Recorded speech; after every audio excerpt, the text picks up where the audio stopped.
And he opened his mouth in blasphemy against God, to blaspheme his name, and his tabernacle, and them that dwell in heaven. And it was given unto him to make war with the saints, and to overcome them. And power was given over him over all kindreds, and tongues, and nations. And all that dwell upon the earth shall worship him, whose names are not written in the book of life of the Lamb, slain from the foundation of the world.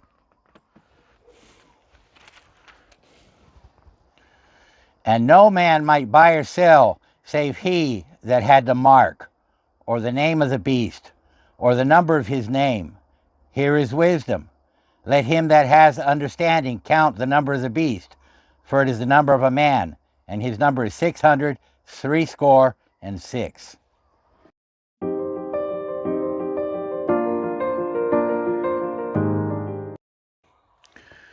Good morning. Before we discuss the Antichrist and 666 and all the scary apocalypse of Revelation, I want to go over the facts that few people understand about Jesus. The Hebrews had two kingdoms. The southern kingdom, which was Judah, and the northern kingdom, which was Israel. Judah was made up of the Jews, the descendants of Judah, and Israel was made up of the other tribes. There were 12 tribes, so the other 10 or 11 tribes made up the northern kingdom, whereas Judah may have included Benjamin or may not have. They dominated Benjamin, that's why. And these were two separate kingdoms throughout the Bible, with the short exception during the reign of David and his immediate son Solomon. Even under Saul, which was considered king of Israel, was really only ruled over about 3 tribes.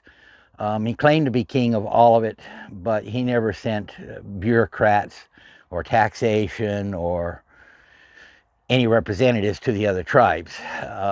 But he was the first king, and then David succeeded Saul, and then David fought wars against the rest of Israel to bring them under his authority. But then that soon vanished. And after that, and never again, they were always 2 separate kingdoms. Okay? And so when the Bible speaks of Israel, it's talking about the northern kingdom. It's not talking about the Jews at all. And when the Bible speaks about Judah, then it's talking about the Jews. And so God didn't make the Jewish people like they were special above the others. Okay? They were all Hebrews, descendants of Abraham. But the Jews wanted to take over. And they did this through religion, by taking the temple built by Solomon, and which was a glorious temple. Solomon did a great job. And, prior to that, religion was decentralized. The Ark of the Covenant was given to the Levites, and then it was a Levitical religion. And they traveled to each of the tribes. And the Levites had cities in each of the tribes so that every tribe was equally represented before God. A king made the order that the Ark of the Covenant would stay in the temple that Solomon had built, and that the Levites would have to come there. And he did succeed in convincing some Levites to come there, because what else could the Levites do? That's where the Ark of the Covenant was. And so therefore, Judah began to co-opt the religion. And God sent Jeremiah, who then took the Ark of the Covenant and hid it to prevent this co-op. And then God sent the Babylonians to take the Jews into custody, into prisoner, and haul them off. And the temple was destroyed. Just before the temple was destroyed, of course, you have in Ezekiel the Shekinah, which is the glory of God, leaving the temple and never to return. Even after it was rebuilt, the Shekinah never returned. It awaited until Jesus appeared on the scene. And then, of course, Jesus is the Son of God. And when he entered the temple, that was God's presence again. But they rejected him. So the second temple was never as glorious as the first. It never contained the Ark of the Covenant. So the second temple basically was a big deception. Um, so here's some facts about Jesus that most people don't realize. First off, was Jesus Jewish? Well, of course he was. His father Joseph was a Jew. Now Mary, the mother of Jesus, who would be the only DNA or physical mother, was not Jewish. And a lot of people would like to think she was, but there's nothing in the Bible that says she was at all. Not a single verse, no reference. This is just Christian myth that she was Jewish.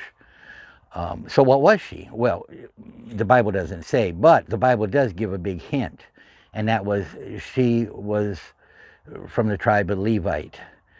Because if you remember when she was pregnant with Jesus and she went to visit her cousin, her husband was a priest in the temple, so we know he was Levite. So the only hint we have in the Bible is that Jesus would have been, his humanity would have been Levitical, a Levite. However, there's something far more important here to consider, and that is the book of Hebrews. Because in the book of Hebrews, it makes a claim about Jesus that is superior to the Levitical claim. Now, he could have claimed to be a priest after the order of Levi, but he doesn't. Hebrews says Jesus was after the order of Melchizedek, having no genealogy, which is probably why we don't have Mary's genealogy, because God set it up after the order of Melchizedek. That was Jesus' priesthood. That would also make him king after the order of Melchizedek, because Melchizedek was both king and priest. So Jesus, under the book of Hebrews, didn't have to claim to be king pursuant to being a descendant of David. In reality, Jesus wouldn't have had the bloodline, not the physical human DNA from David, because, as we know, he was conceived by the Holy Spirit, not by Joseph. And I won't get into all that story. But he was human, fully, by Mary. So this raises some interesting questions. So he was after the order of Melchizedek, a Canaanite priest and king. That is his claim to kingship and to priesthood. From the Canaanite religion, not Levitical. Now there's some interesting things here, because the Palestinians today are being genocided by the Jews. And why don't the Palestinians claim to be true Israel, and thus a lot of Christians might side with them instead of this deception where they're siding with the Jews? Because there's a greater claim. You see, the Palestinians are descendants of the other 10 tribes, but intermarried and intermingled with the Canaanites. And they choose not to claim the Hebrew descendancy. But according to the Bible, the Canaanite has a greater claim. So think about it. Now, there's an interesting thing here, too. Even the Jews were intermingled with the Canaanites. For example, Judah, if you remember, he married a Canaanite woman.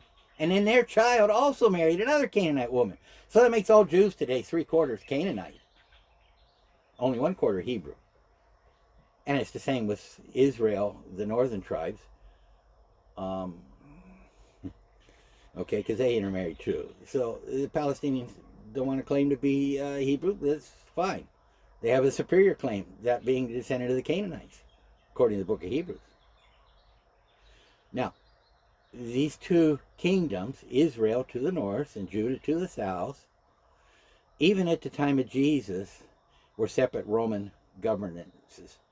Okay, they were not combined. As I said, throughout history, they were always separate, except for short term under David. So, let's examine Jesus now. Jesus grew up in Galilee. Galilee is not part of Judea. Okay? It was not in the Roman governance of Judea. So Jesus' neighbors and friends were not Jewish. They would have been descendants of the other 10 tribes. Okay? And every time that Jesus entered Judea, things went really bad. Okay? Let's consider, for example, Jesus was born in Bethlehem, which is in Judah or Judea, right? And what happened? Well, you have the slaughter of the innocents. A lot of babies were killed because Herod wanted to kill Jesus too. Okay? And then, of course, they had to flee even all the way to Egypt.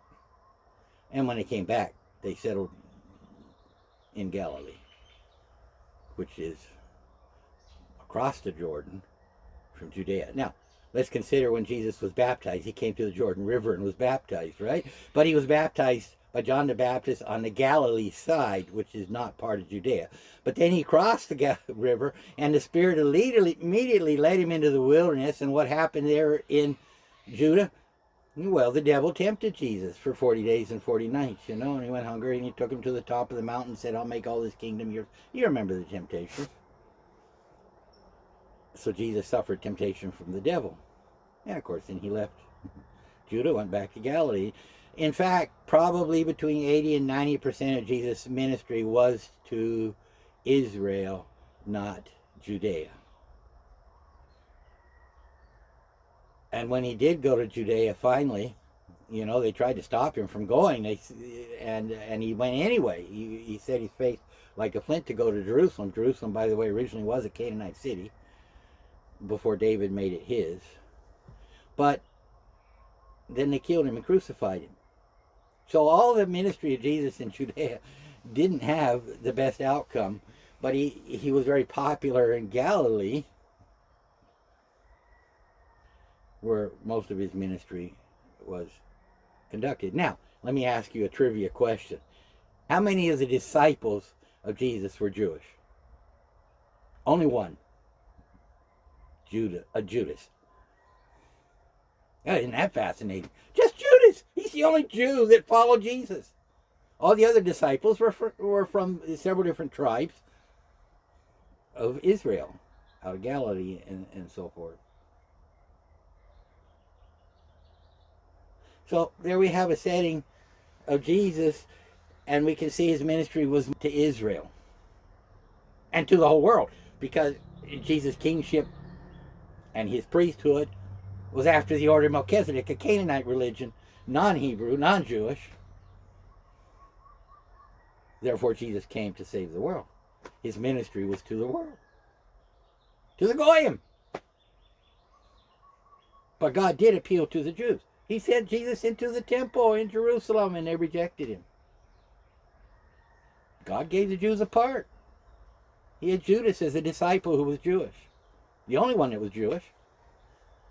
So that's the trivia I just thought you might find interesting. And now we'll get into the AntiChrist.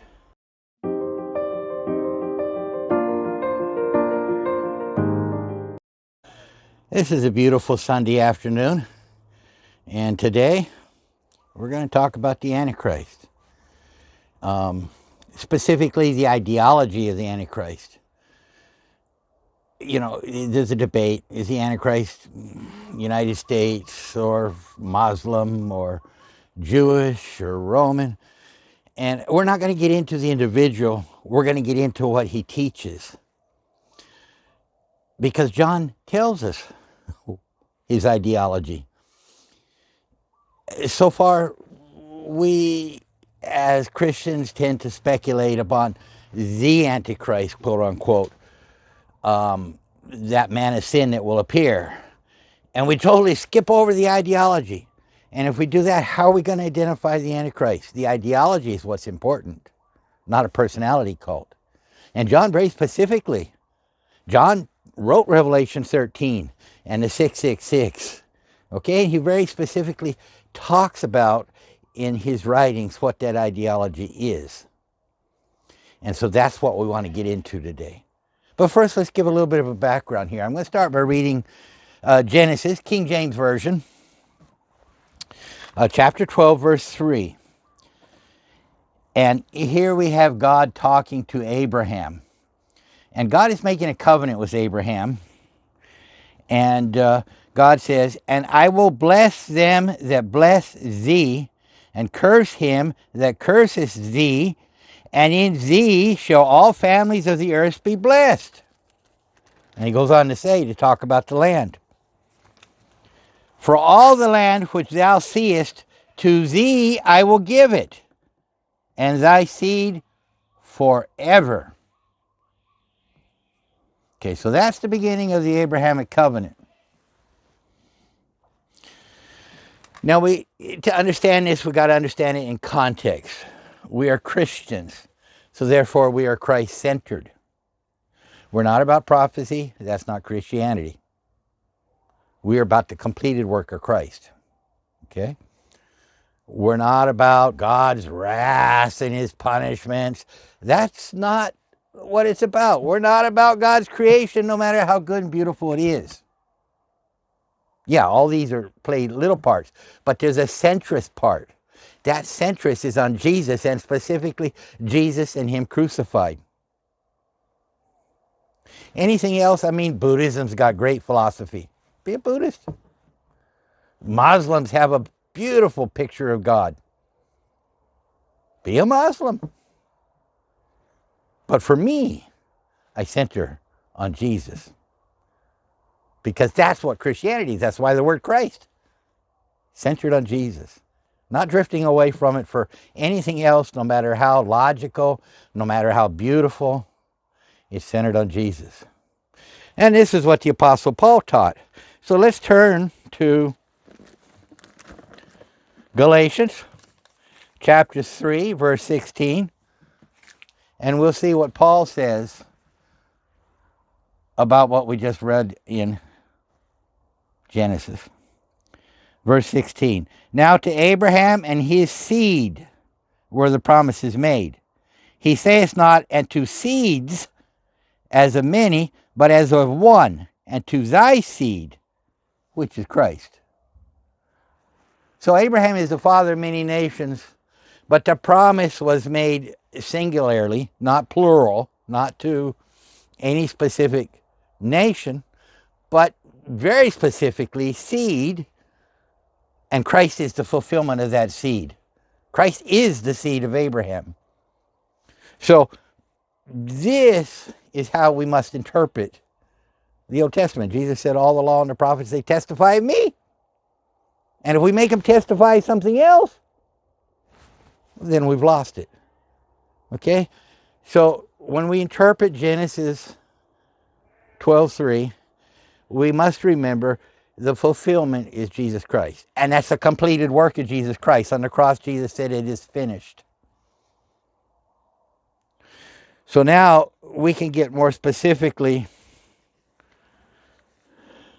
to what John says. And I'm going to turn to 1 John, and I'm also going to turn to 2 John, because here he describes the ideology of the Antichrist. Remember, it's John that talked about the Antichrist. It's him that wrote the beast from the sea, and a second beast like unto the first, that directs his people to worship the first beast, right? And finally, he says it's the number of a man, 666. Okay? Well, John tells us their ideology. Let me read it. We'll start with 1 John chapter 2, verse 18. Little children, it is the last time, and as you have heard that Antichrist shall come, even now are there many Antichrists, therefore we know that it is the last time.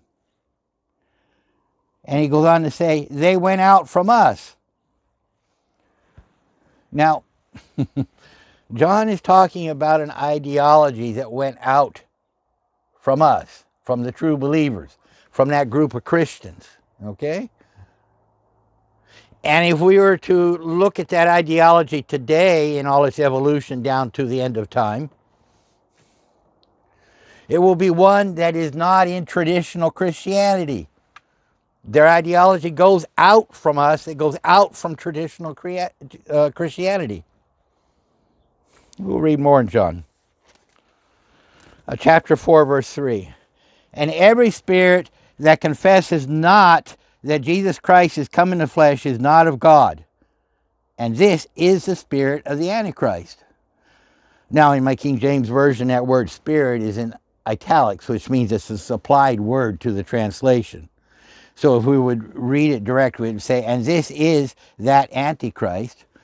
Or we could supply our own word with the same meaning John gave it when the translator of the King James in 1611 said spirit. We could say ideology, right? And this is that ideology of the Antichrist. See, the spirit of the Antichrist, the teaching of the Antichrist, the ideology of the Antichrist, what the Antichrist is all about. And what does he say it is? That confesses not that Jesus Christ is come in the flesh.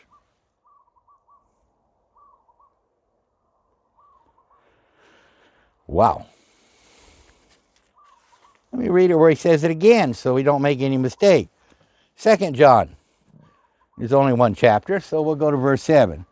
For many deceivers are entered into the world who confess not that Jesus Christ is come in the flesh. This is a deceiver and an antichrist. So what is the ideology of the Antichrist? It confesses not that Jesus Christ is come in the flesh. And then he goes on to show how serious this is. If there come any unto you and bring not this doctrine, receive him not into your house, neither bid him Godspeed. For he that biddeth him Godspeed is partaker of his evil deeds. So if anyone is confessing an ideology that is the ideology of an antichrist, what does it say? You don't have dinner with them. You don't let them in your house. You don't have fellowship with them.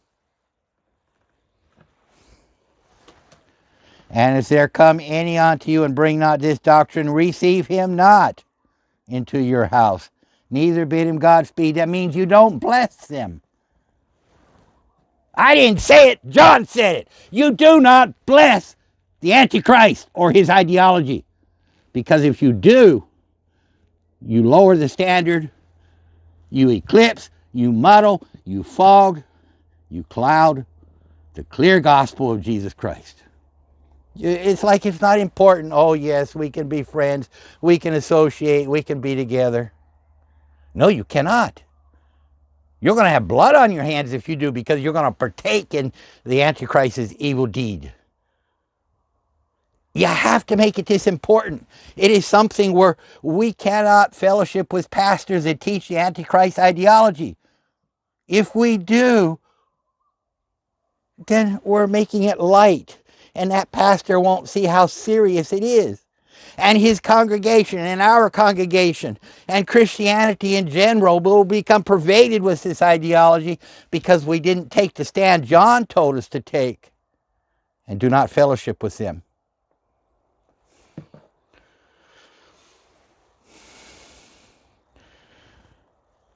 Now, what group of people do not believe and accept Jesus Christ? I want to make it very clear. Zionism emphasizes Jewish self-determination, return to the land based on Old Testament promises. Thus, Zionism ignores the New Testament fulfillment in Christ. As we stated, we read the promise, we read how Paul said the fulfillment is in Christ. And yet Zionism rejects Christ. They're the Antichrist. They're the first beast. They did persecute Christians. Paul was one of them. He held the coat when Stephen was stoned. But Paul repented. And boy, did it cost him, but blessed be Paul, because he taught us the gospel powerfully as a result.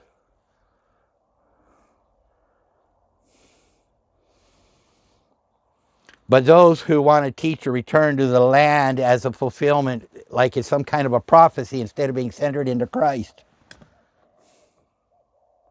that's the Antichrist. That's the first beast. That's Zionism.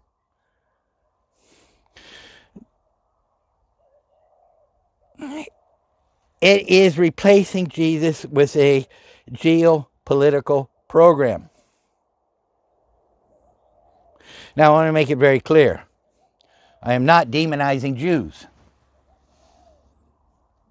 I am talking about theological displacement. Okay? I'm not talking about persecuting any group of people, especially people that we should reach with missionaries and bring them to Christ because they don't know Christ. Okay? But that doesn't mean we go to them and we fall on our knees and we worship them, as you hear so many false preachers from the pulpit doing. No, we reach them in the love of Jesus, the love of Christ. I'm not demonizing Jewish people at all. And many Jews have converted. Paul converted to Christianity, right? And he was powerful for the Lord. And there are Jews today that are powerful for the Lord, that are Christians. But I'm talking about Zionism and ideology. Okay? I got to say it again because people keep getting hung up in the wrong emphasis. I am not demonizing an ethnic group of people. I am not demonizing Jews. I'm talking about theological displacement. Hence, the second beast.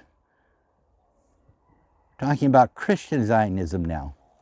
Because it leads people to worship the first beast. Yep. Christian Zionism.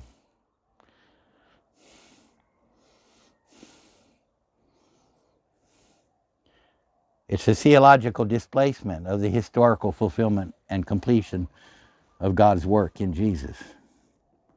It's bringing the eyes somewhere other than what our eyes should be, into a nation-state fulfillment rather than into the fulfillment as it is in Jesus.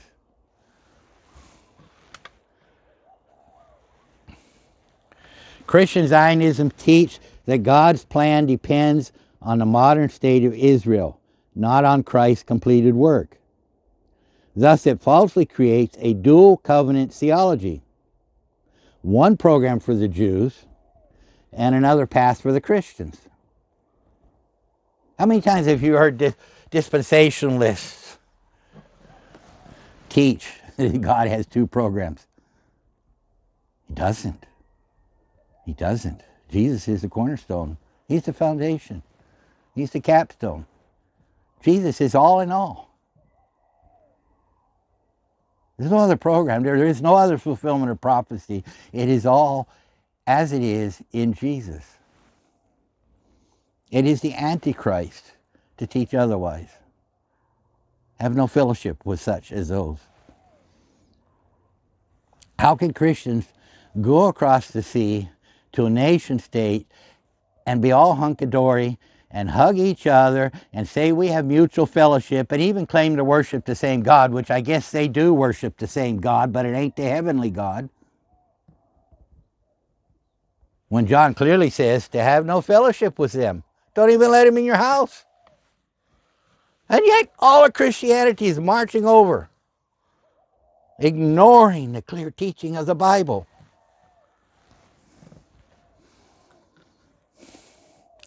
Creating a second religious ideology. You see, dispensationalism. A dual covenant, which replaces Jesus with a geopolitical program.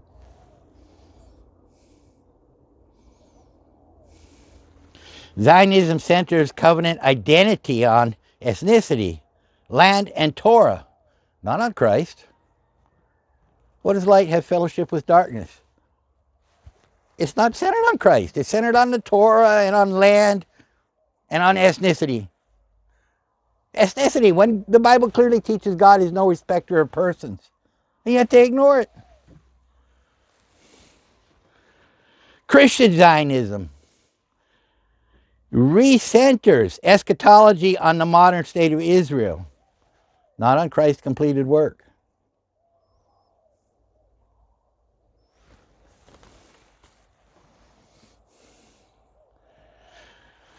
And I'll go further, commenting on Revelation 13.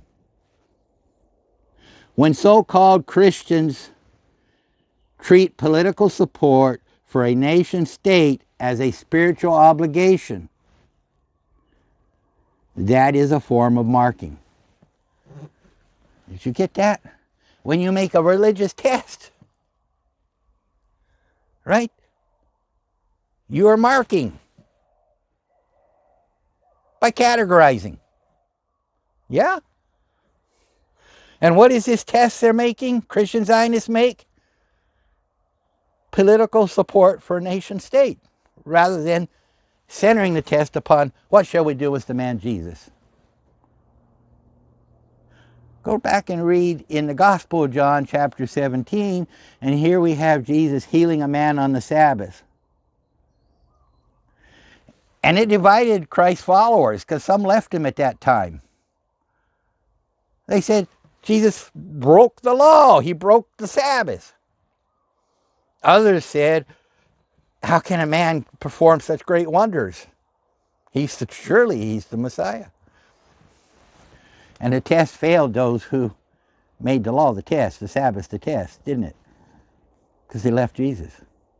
But those who saw Jesus himself as being the test, of course they were sustained. And the question today, are we going to mark people with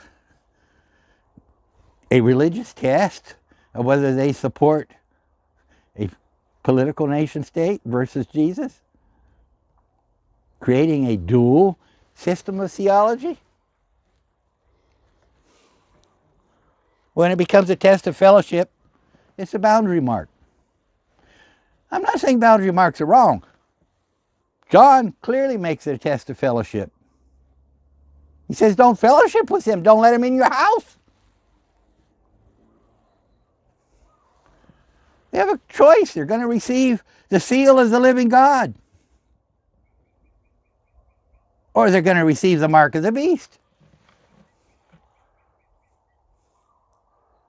And the dividing is Jesus Christ himself. The mark of the beast teaches one ideology, Christian Zionism, and that marks him. And we teach Jesus, and that marks him and seals him. So yeah, it's a test. But is the test centered on Jesus or centered on a political nation state, ethnicity, and a land promise?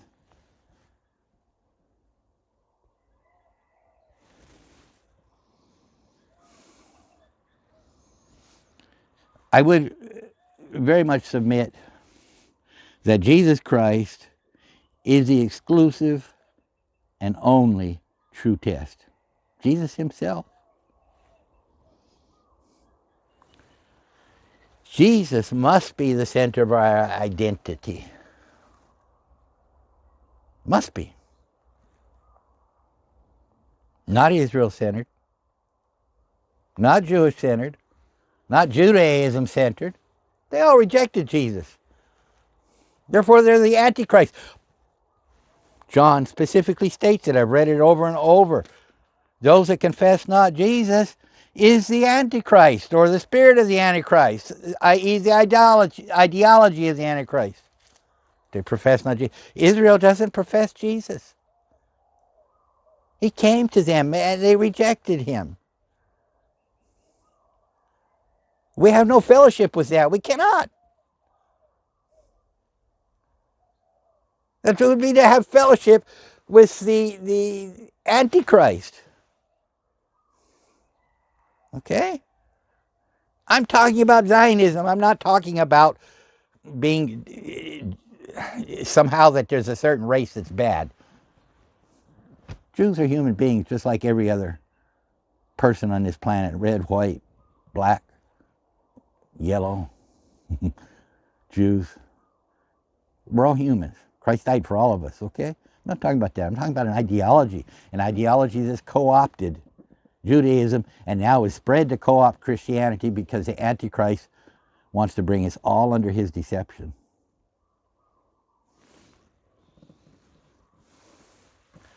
So I caution you, if you cannot have fellowship, and this is proof I'm talking about ideology, not racism, because I'm talking about Christian Zionists now. We cannot fellowship with them. They have to be ostracized. They have to be disfellowshipped.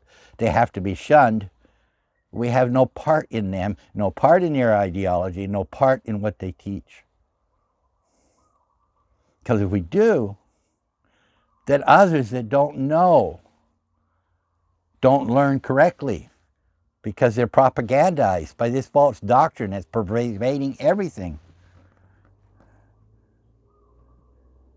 The whole world is wandering after the beast.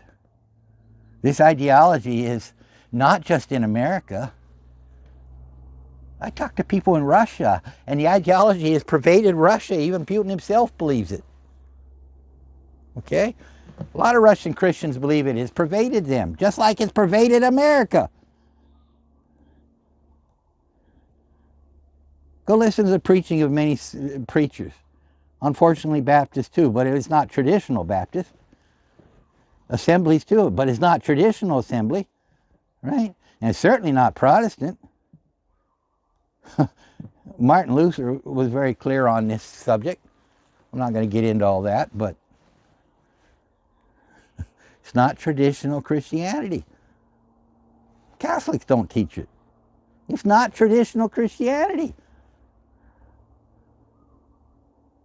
It came from the Schofield Bible to pervade America. And it pervaded Europe just prior to Schofield. It's a new teaching. Okay, and in my earlier video, maybe my video was too long and rambling, but I tried to give the complete context and the history of where Christian Zionism came from. Christian Zionism, in fact, created the idea of Zionist. Okay, so it really came from us, not the Jews, and then it was forced upon the Jews, right? But it was taught in a castle in Ireland through seances with a Celtic sacrifice sheep from over 1,000 years ago, whose ghost appeared and taught it to a priest there, on top of an oblique. An oblique is like a dungeon, which ironically was located under the chapel of this castle. And, you know, that's where they pushed people down in through a trap door, and they landed on spikes, and then it was shut up. And the people down there were just forgotten, you know. They weren't fed. They just left to die impaled. And that was the lucky ones. The unlucky ones, they may have just landed on a pile of bones and not get impaled. And they're just in there in the pitch black with no water, no human comfort, no food, just to starve to death in the pitch blackness. I can imagine what Sunday service sounded like with a few moans here and there. It didn't happen that often, but it probably happened once every 5 years to a little bit more maybe. The stench when it did happen, you know, I don't know how people could sit in there, and yet this priest made a name for himself in evangelicalism, and he's actually the one that taught Hertz the whole concept of Zionism and started the whole political Zionism movement, although he was a Christian Zionist, the father of Christian Zionism, who introduced it to Europe, and then Schofield, a student of his, introduced it to America through his bastardized translation, actually not a translation, but commentary, running commentary in the bottom of the Bible. And it's deceiving the whole world. Be ye not deceived, and have no fellowship with those who are, so that they will wake up. Amen?